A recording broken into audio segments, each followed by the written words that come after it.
Hey, what's up, guys? This is Otter here. Last night I played some super fun battles, and I just wanted to share some of the fun that I had with you guys.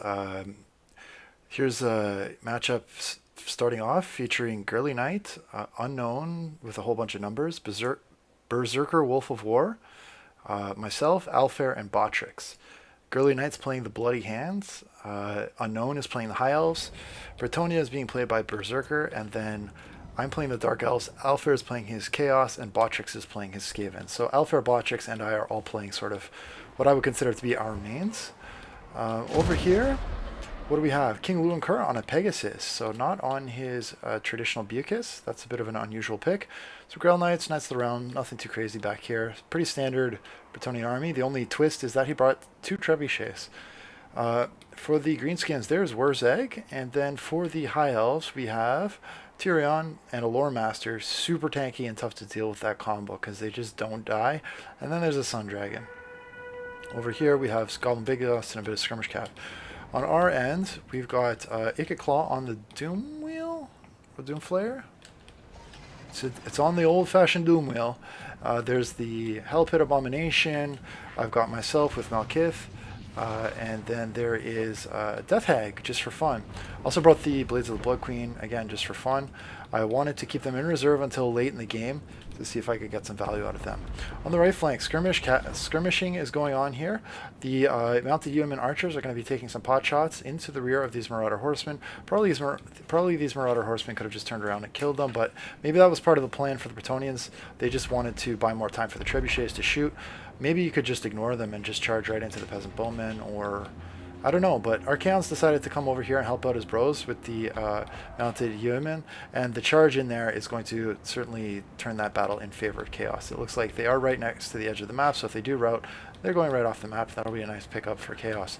Over here, the Dragon Ogres are getting shot a little bit by the Peasant Bowmen, but Alfair is going to pull them out and cycle in his infantry.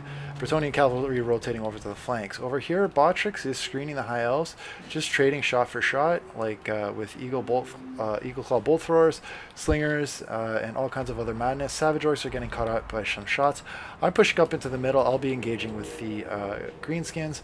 Orc Boys here. Orc Boar Boys coming in through. It looks like they've cleaned out a unit of Forsaken, but I will be responding in turn. I do have malekith sitting in a little bit in the back here, but the Dark Shards are going to be taking in some shots into the unshielded, high damage Savage Orcs, who probably should just rush in and hit those Dread Spears. So maybe just Girly Knight's micro is being taxed a little bit there. Demon Spew are going to be fighting against these Orc Boar Boys, and it looks like they're taking the worst end of that stick, but the skirmish cap has been beaten off, and that's going to free up some Chaos Knights to push into the Peasant Bowmen and other things like that. Over here, I'm going to be dropping a Gaze of Malice, trying to break up these rock lobbers. It looks like Girly Knight has taken an unconventional defensive greenskin build with the, I think she had two goblin rock lobbers, so my bolt thrower was shooting the one of them, and then malekith got in here to dust it up with his boys and take out the other one. Fortunately, the lobber was deployed in the woods, so that actually worked out to my benefit with malekith, because I was able to use the shield, the trees to shield him from missile fire. I do drop a blade wind down there to again screen off the peasant bowmen and just make malekith a little bit safer. Blades of the Blood Queen are getting into the action. They're going to toe-to-toe with some boar boys, and they are going to have no problem chopping them up. And then where did my Cauldron of Blood go? I don't know. She's just in the middle here, just waiting her time. She's going to be charging some infantry and doing things like that. Over here, malekith is getting a little bit close to Wurzeg. He's going to be looking for an opportunity to pounce there. And if he thinks Girly Knight's maybe distracted somewhere else. And on this far side, Mirror Guard, Chaos Knights, and other skirmish cap have gotten stuck up in some skirmishers here, but the Grail Knights have been broken off, and I'm sure Alfair is going to reposition away from those spears as soon as this other unit of Grail Knights has been freed up. Chaos Knights and Grail Knights going toe-to-toe there. Very atrocious fight, I guess, on both sides. Over here, Wheels of Doom is running like hell from Tyrion, and the Sun Dragon, Ikit Claw is nearby, but even in a 2v1 scenario, they certainly don't want to be fighting the Sun Dragon. Smartly, he did pull back to his Poison Wing Bombardiers, and it looks like he was thinking about taking that fight there, but certainly with Tyrion and the Sun Dragon, he's going to think better of it. Over here, malekith, he's been able to get off a charge, I think, on Wurzeg. Has that happened yet? I think so. I don't know where Warzag's at. But yeah, let's go check back in on the Chaos. So Chaos over here is grinding down. It looks like he's brought in a unit of Mirror Guard who are going to support the fight against the Spearman at Arms, and then once that's done, his backline should be able to push through. So things are looking pretty good on that right flank. On this left flank, I think Botrix has been in tough, dealing with the combined forces of Greenskins and then of course also the High Elves, who we've mostly ignored for now. Oh yeah, this was the opportunity. So I got the Witch Elves in here. They tagged Wurzag, and I knew they were going to take some punishment here, but it was worth it. Even malekith, I knew he was going to get shot by a lot of things by diving in here, but to take Greenskin leadership off of the map, probably worth it. Balance bar trending in favor of our opponents here, but if I can take Wurzag out, I think that's a big pickup for us. Death Hag is getting in here getting into the fray too. I pushed her into the Orc Airboys rather than the Lothran Seaguard because I think they don't have the anti-large, so I figured they'd be a bit better off. Dark Shards are providing Overwatch fire here where malekith is fighting, and they're going to be shooting into the Seaguard, Sun Dragons, and other things. On the far side, Tyrion basically just kills whatever he wants to, and a nice rear charge coming in here, I think, from... Oh, no, she changed her mind? Girly Knight, I guess, changed her mind, but... Unknown is certainly going to finish the job and get in a nice rear charge on my Dark Shards, who are going to get mucked up pretty good. The other unit of my Dark Shards is shooting in on some of the missiles, shooting the Orc Airboys because they don't have shields rather than the Seaguard, but I guess they do have physical resist, so meh. Bleak Swords have pushed into these trebuchets to take them offline, along with Archaon, who's also taking those out of play. Over here, King Luan Kur has been pinned by some Chaos Knights. There's only 9 units left. Orc Boyerboys coming in here, trying to support their buddy Luan Kur, but the Dragon Ogres come. If they were in a bit of a wider formation there, they might have been able to catch Luan Kur, but, you know, who knows. But Archaon's very healthy, and the Trebs have been broken off, so now the last shooting pocket is over here on the High Elf side of the board. Wurzag has been killed by malekith, but I've taken a lot of damage from shooting on my Death Hag on the Cauldron, so maybe bringing her into this area was not the right choice. I probably should have slid her back earlier, kept her closer to my Blaze of the Blood Queen, and just waited until late game for her terror to be more of an effect. That said, you know, it's hard to fight a war without sustaining any casualties, and had she not been there, then maybe they would have been rotating off to malekith or just screening him out, so... You know, you pick your losses, I guess. Over here, Chaos Knights chasing off the remainder of these tattered units. Dragon Ogres are going to be repositioning here. The Skaven have fled and rallied, as they tend to do. So we'll see how they manage in the rest of this fight. Goblin Big Boss is likely going to be able to kill a lot of this, but there's one unit of Poison Wing Globadiers, the old-fashioned Poison Wing Globadiers, coming to prove that they're still relevant in this game, in spite of everyone's doubts. And yeah, Dragon Ogres, it looks like they're going to try and catch Tyrion, but he's certainly close to a lot of shooting and a lot of other things, so that's not where they want to be, I don't think. They're going to get, Tyrion's going to take the initial charge, then the rear charge is going to come from the Illyrian Reavers or the Dragon, or the Sun Dragon. I think the Reavers should have dove those Dragon Ogres and not let them escape, but anyway, the shooting, I guess, is taking it the rest of the way. So things are looking interesting right now. Balance bar slightly in our favor. I've shored up in the woods here for a little bit, trying to shoot at what I can while staying out of range of their Seaguard and also using the protection of the woods. Malekith is going to chase off some routing units, and Skaven are looking pretty rough shod right now, but every unit counts at this point in the battle. I do have a unit of Dread Spears that potentially I could use to push up into the Bolt Throwers, but of course there's these White Lions here too, so it's going to be tough. If I do push and they turn around, then maybe I can push this unit out of the woods, but we'll see. Right now we're just taking shots at whatever we can. These Dark Shards are the one with shields, so if they are squared up at the light missile troops, like the Seaguard, they are going to block those shots. I'm going to fast forward just a touch here. What you do see as a heal is going down. There's Orc Airboys positioning off to the side. Archaon getting into it with these Savage Orcs, trying to interrupt the charge from the Savage Orcs to free up the Gutter Runners with slings. And then they're going to be maybe pushing a little bit too far here, but I think probably better for them to take the shots than the Dark Shards because we need that AP ammo, and we'll see. So I will get in a nice volley here, I guess, on the Sun Dragon.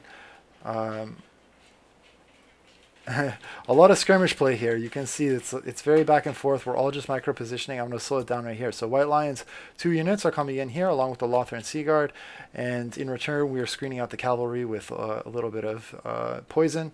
And yeah, I think the Sea Guard should have gone into a wider formation here. They're going to get in a charge, but I'm going to be cycling in my Blades of the Blood Queen. Spirit Leech goes down on the Blades of the Blood Queen, but it's not Fate of Buna, so could have been worse. And the Blades of the Blood Queen are going to get in here, and they're going to fight with the White Lions and everything else. So nice play by my opponent, I guess, using the Lothran Sea Guard to take the charge there. And then two line spells going down, one after the other. There's a Burning Head, followed by Sunfang, and a huge Dragon Breath, absolutely erasing the Blades of the Blood Queen. So super painful, but the 2 units of White Lions died as well, so it was just basically a trade. Goblin Big Boss tries to get in here. Archaon is hot in pursuit. Meanwhile, Malekith and Tyrion are going head to head. It looks like Archaon's decided to come over here and help out in the fight against Tyrion, but all of Tyrion's buffs are popped. At the same time, a Word of Pain has been dropped on Tyrion by Malekith to try and negate his combat stats. Probably we could have just fought that, but it would have taken a while. Sun Dragon comes in, and we needed to start taking units off the field. Balance bar trending in our opponent's favor. It looks like Tyrion had been taking the better end of that trade. Also, the Lore Master of Hoeth has gotten in here and has been stabbing Malekith in the back, so very painful stuff. Dragon Ogres got stuck up in some spears. Certainly we could have used them, I guess, against the Sun Dragon, and the Forest Goblin Spider Riders are going to chase them off as well. So now it's coming down to Archaon and Malekith versus Lore Master Tyrion and very tattered Sun Dragon. So this was a tricky part here because Tyrion has more speed than Archaon, and Lore Master plus Tyrion is going to beat the brakes off of Archaon. On the other hand, if we just let the Sun Dragon flee, it could rally, and the Lore Master could heal it up afterwards, and it would be disastrous, I think, to have to fight that Sun Dragon twice. So we had to try and find a way to rout off the Sun Dragon without allowing Archaon to get completely surrounded and killed. There are Illyrian Reavers here. They could have pinned Archaon. You've got Tyrion as well, who is much faster, so certainly a tricky situation here for Mr. Archaon. On the other hand, my troops are fleeing, and I'm hoping that they're going to be able to rally after that Savage Sunfang and other things went to work on them. I do get a charge in here with Malekith onto the Sun Dragon, and I think he should be able to finish that Sun Dragon off. Granted, the Sun Dragon did pick up 2 chevrons in this fight, so certainly it's paid its worth, and allowing it to rally put in a little bit of extra damage against Malekith. Balance bar is still in our opponent's favor. Unit of Mirror Guard are going to get rear charge from the Forest Goblin Riders, so painful stuff there. I think Botchix's stuff, Skaven, is basically all but routed off the map. There's a unit of Scavenge Works really far away, but they're not really a factor right now. Goblin Big Boss very low, and that's about it. So final little huddle here. Let's see how this goes. Malekith is going to come in here, try and break off what he can. There's no ammo, I think. Well, very little ammo left in these Orc Boar Boys. But yeah, this is some cheekiness from Tyrion, getting into Archaon and smacking him in the back. And then here was the big fight. So Archaon, Tyrion, Malekith all getting tangled up in here. Tyrion and Archaon going toe-to-toe. That's a duel that most nerds who like Warhammer would dream of. Of course, Archaon is already depleted in health right now, and Tyrion, of course, has his cough OP heals, as well as the support of the Lore Master. So he has heals on top of heals on top of heals. I decided, instead of attacking Tyrion, I wanted to get the Lore Master out of the picture first, because he was the support hero, and I think Malekith would have an easier job getting his damage off of the field and his support heals. Landing hits on Tyrion is always problematic, so I think going after the Lore Master first is the right decision here. And it seems to pan out for me. Malekith is able to absolutely plaster him, and fortunately the Chaos Warriors have been tying down Tyrion just a little bit, and that's allowed Archaon to get in some cycle charges. And now we have a scenario where it's a 2v1 versus Tyrion. Of course, Malekith is very, very low. I'm out of Winds of Magic at this point. But Tyrion is fully surrounded, and he is going against 2 legendary lords, which is certainly a favorable situation for us. Plus, you have to consider the fact of the tear, and at the end of the day, Tyrion decides, no, it's not worth it. I don't want to stick my face anywhere near that giant dragon called Seraphon. So yeah, Balance bar for the first time in a little while has trended in our direction, and we are going to just basically end it, I think, with a nice escort off of the map to Tyrion. So this was a decision I made not to land on Tyrion. I could have dove him, but if I dove him and did damage, his Heart of Avalorn could have procced, and his morale could have bumped up. And that would have been an issue for me because I would have not been able to fight Tyrion a second time. So instead of diving him, I just kept malekith close. That ensured that Tyrion's leadership stayed low and he did not rally, and that allowed me to get him off of the map. So well played to our opponents. Super, super fun. I've got one more game that I thought was an absolute blast. If you're a fan of Franz, this game is for you because he went absolutely ham, and he had a friend in his pursuits in Luther Harkon, who was there with him the whole way. So let's jump right into it. Apologies for not calling out the players, but Brother Elite was playing Vampire Coast, if I recall correctly. I could be wrong. No, Brother Elite was playing Dwarfs. There was Menace playing Vampire Coast. No, Botrix was playing Vampire Coast. Skaven was being played by Menace, and then I was playing Empire. On the other side, Girly Knight is playing Empire. We have Costas playing Midland. Time Lord was playing the Wood Elves, and on the Dark Elves we had Pharaoh. So yeah, that was a fun game. So our strategy off the start was to basically push into the woods and use the dwarves as our meat shield? Armor shield? I don't know what the correct term is for stubby dwarves with a lot of armor, but basically to hold that middle position. Dwarves have limited mobility, so typically when I'm playing a team battle, I like to put the dwarves in the middle. And then for myself, I was going to try and push up here and challenge the Dark Elves into a fight, and then Skaven, I guess they were going to go play with the Wood Elves. And our deployment worked out okay. I was fine with these matchups. Over here we have a Mortar. Well, I'll go over the Lords first. We have Morathi in the air. Down here, we've got Felix and Gotrek combo with Balthazar Gelt. Interesting to bring Felix in Gotrek with Gelt, but hey, anything can happen. Boris Todbringer and Empire Captain. Sneakily powerful combo up in the air with good mobility. And then for the Wood Elves, there was the Glady. There she is, hidden in the woods. On our side, we have Warlock Engineer, Lord Skrolk. We've got Mr. Belagar Ironhammer, of course Luther Harkon, who I've been jabbering about, and then Mr. Karl Franz up in the air. So I knew Karl Franz would be able to win the fight against Morathi, and right from the beginning of the game, I was thinking about how I would be able to catch her out of position and just basically kill her.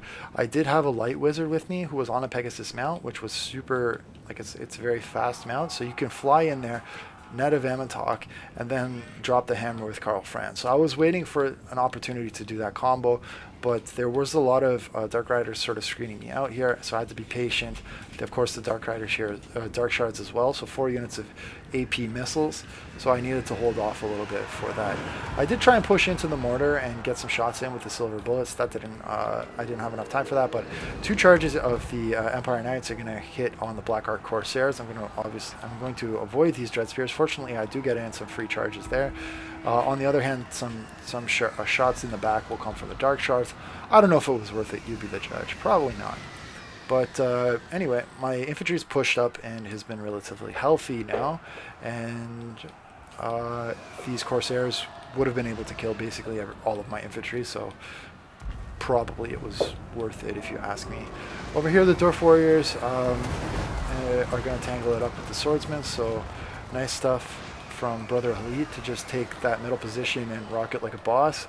Over here, Wood Elves haven't really commit to anything yet. They're being a little bit safe, kind of sitting behind their allies and playing the skirmish game. Hawkeyes of Drakira, Sisters of Thorn, and Silver Bullets are going to break off the rat ogres and do a ton of work to them. You definitely want to keep the rat ogres in your back line. They don't have any armor. They don't have any shields, and they are big targets, and they allow you to control mobility. So if those die early, that's going to cause you a lot of problems because you can be cycle charged. So yeah, my only comment there, keep your stuff in the back line. Over here, Franz has been looking for an opportunity, but not really finding anything. So he's basically being content to just sit kind of close to the midline, get in some buffs with his AoE abilities, like stand your ground, things like that, and just bide his time. Silver Bullets are going to position over here and try and take some pot shots on Marathi, but Pharaoh is hot on the case and noticing that she's taking damage and pulling them just out of range and baiting them to come closer and closer to the front line. And I actually made a micro mistake here by allowing them to get so close to the Corsairs, but still they did get in a volley there, so maybe not the worst thing in the world.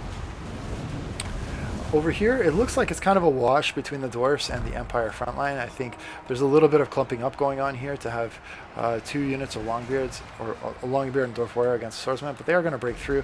And there's some shooting going into, I don't know what, probably the Hydra? No, I don't know. There's a Hydra here who's doing some things, but Belgar's there too.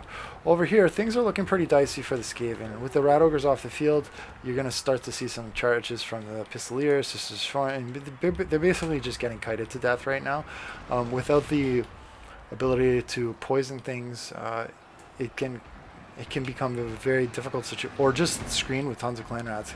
It can become very difficult for Skaven very quickly. And there's a lot of Plague Monks and other things that are vulnerable to skirmish play, so tough. Over here, the Light Wizard is going to be chasing after Marathi, trying to get a net, but Marathi is aware and pulls back. I do get a charge in here, it looks like, onto Marathi. I was just trying to tag her while I brought over, I think, franz. I don't know where he's at, but a little bit of a counterplay here from my opponents to hit her with a Soul Stealer. And the tides have turned. I mean, obviously the Light Wizard's not normally going to win the fight against Marathi, but she was pretty low, and I baited out a Soul Stealer, so, man, could have been worse. I guess, I don't know what franz was doing. He was sleeping there, but he is going to come over here and help out the fight against the White Lions. Syrians are a perfect, or against the Blackguard. Syrians are a perfect counter to the Blackguard, so very, very nice stuff there from Botrix to get them in on the Blackguard and recognize that. I will drop the standard ground buff over here on the Sirens to give them additional melee defense. So they are going to have a melee defense of 60, and that's going to be bad news for the Blackguard, whose melee attack has been dropped to where is it at? 17. So very, very tough stuff. Remember, the Sirens have that passive effect of debuffing melee attack. Over here, it looks like Dwarfs are kind of pushing through the Empire infantry, and a lot of the missile troops are having to fall back and rotate back over to the hill in the safety of the Wood Elves. Over here, Skaven is in tatters. So it looks like it's sort of a tale of two sides. Again, Skaven has been broken off, but on the other hand, it looks like the double push from Coast and Empire broke through the Dark Elves, and then the Empire Wood Elf combo broke through the Skaven. Terrorgeist are going to be looking to take this mid position, dive things, breathe fire on things, do what they can. Coming in hard over here. We've got the Light Wizard pushing up to the side. She's going to be hiding in the woods and dropping a little bit of support to the Aldark Griffites and franz when they have the chance. Luther Harkon got stuck a little bit up in the middle here. I think he was trying to take some shots at Marathi, but there's always the risk of getting netted from the Glade Lord, who is rotating over here to perhaps help deal with these individual entity threats. The Prey of Anathrema can be a problem. Balthazar Gelt is up in the air, just having a good time. I don't know what the rationale for bringing him was. Maybe they wanted to final transmutation the Dwarfs if they balled up. Let's see if he even brought that. Nope. But he has Vortex spells. So yeah, I don't know. Interesting. He's quite affordable as far as Lord choices go. Terrorgeist and Harkon are very healthy, and yeah, all the infantry has just been basically screening, trying to bog things down while we wait for the numbers to thin and for the ammo to be used up. Soul Stealer goes down here. That hits franz. Marathi is going to laugh and run away. but it didn't do too much damage to me. I have heals, and it cost her a lot of winds magic, so yeah. Alright, I'm going to fast forward just a little bit here. Basically, it's a slow grind on the front flank, but Karl Franz remembers that injustice done to him by the devilish Marathi. Over here, I do drop a net of Ammontok on the Dark Riders with repeated crossbows, follow that up with a charge from the Empire Knights and the Altars, so they're going to break off. And getting the Dark Riders off of the field frees up a lot of airspace for Karl Franz, because that's a very mobile AP shooting unit that can cause Franz a lot of problems, and having that off the field was nice. There was another unit I had to contend with, but yeah. So just, my lords are kind of looking pretty here. Maybe I could have been a little more aggressive, but there is, look, so much shooting that's still left on the field. So again, I just wanted that ammo to deplete a little bit, and fortunately our opponents had it on fire at will. They're shooting into spearmen, they're shooting into iron drakes. I mean, shooting iron drakes is certainly not a bad option, but between that or shooting Franz, I mean, they probably would have been better off to save the ammo for Franz, but and then just go after their iron drakes with the spears or whatever. So here, light cast. So Marathi tries to go in on, I guess, the Altars and, or no, these are two Empire Knights actually. I have my Altars hidden safely in the woods. I've been very conservative for what I have, but that was my opportunity. I catch her with a net of Ammontok, bring over Karl Franz, and buy Marathi. Nice knowing you. Karl Franz is absolutely going to eat her face. So our opponents react to that, and they send in reinforcements to try and fight Karl Franz. My Light Wizard is going to peace out. Karl Franz is going to stay here and fight it for a little bit, see how that goes. Giselle Fire is coming in here and is going to be shooting in at the Glade Lord. So nice stuff there from Menace. I didn't notice that earlier, but cool. Light Wizard is still out. I think I dove Karl Franz. Yeah, just to get in a charge on the Glady and also make it easier for him to escape. I don't know if that was worth it, but I bring the Altdorfs over, who can screen out the rest of these individual entities, who I had hoped to get on the ground. They are going to wrap up the Glade Lord, and there's a melee speed debuff, I think, from these. So there's a speed debuff, I think, from the Sirens. Anyways, or maybe it's just melee attack, but anyway, yeah, they are going to force the issue and clear out basically some of the ground forces here. The Altars plus the Sirens would have been able to fight pretty much anything there. Karl Franz is going to fall back. He's going to heal up. Luther Harkon is still very healthy. He's going to help his buddy out, chase off Boris and his Empire bro. Looks like a heal does go down. Earthblood going to pump them back up to higher health. Boris Toddbringer certainly does not need that Earthblood. Empire Captain maybe, but there's maybe better uses of that those winds of magic. I'm not sure.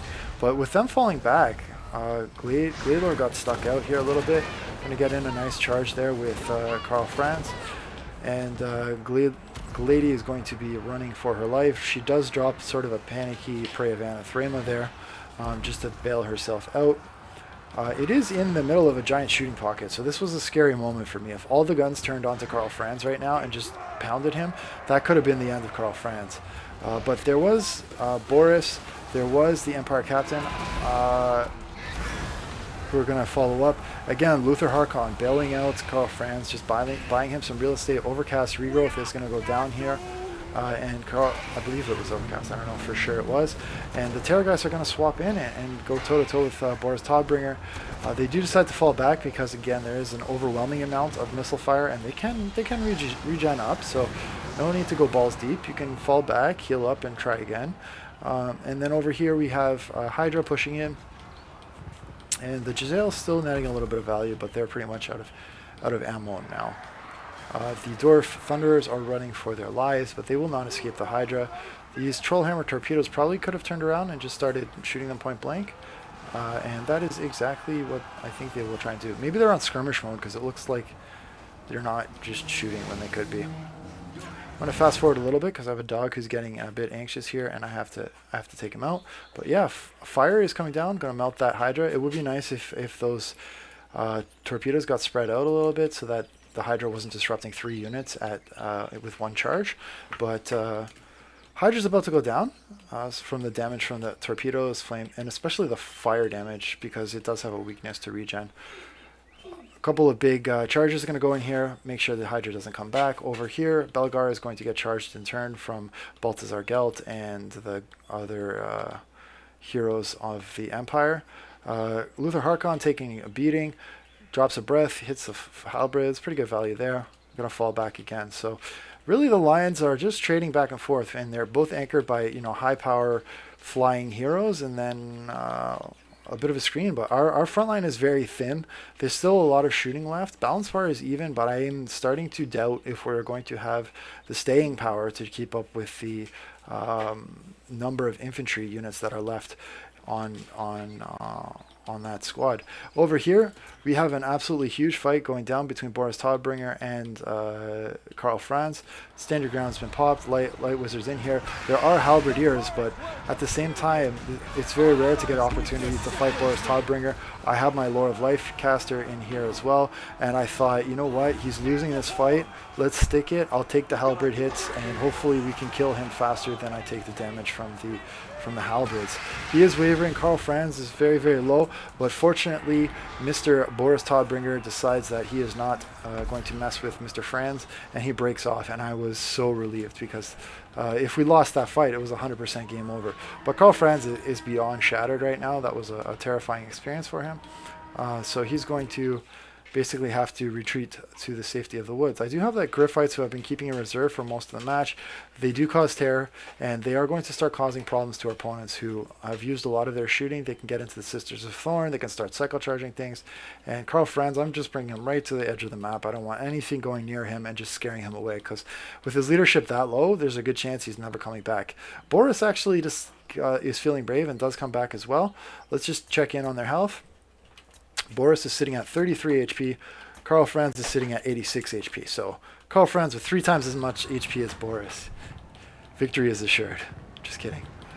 Alright, so Belgar completely overrun. He's lost all of his boys. And now it's just Terrorgeist, Altdorf, and Karl Franz time. I'm going to fast forward a little bit. So we had to do a bit of healing onto Karl Franz if we wanted to have a chance to win this fight. In order to do that, I needed Winds of Magic, so I needed to wait for the for those Winds of Magic to accrue so that I could cast the Regrowth. Over here, the Terrorgeists are just keeping everything busy. It looks like one of them is going to go down, but Boxer's got 5 chevrons on that, a ton of value. Looks like I dropped a breath on the Glade Lord. So she's very low. But a lot of shooting coming in on Harkon and very scary stuff here. I think a smoke bomb got dropped from the Hawkeyes of Jakira, which made it very difficult for him to escape.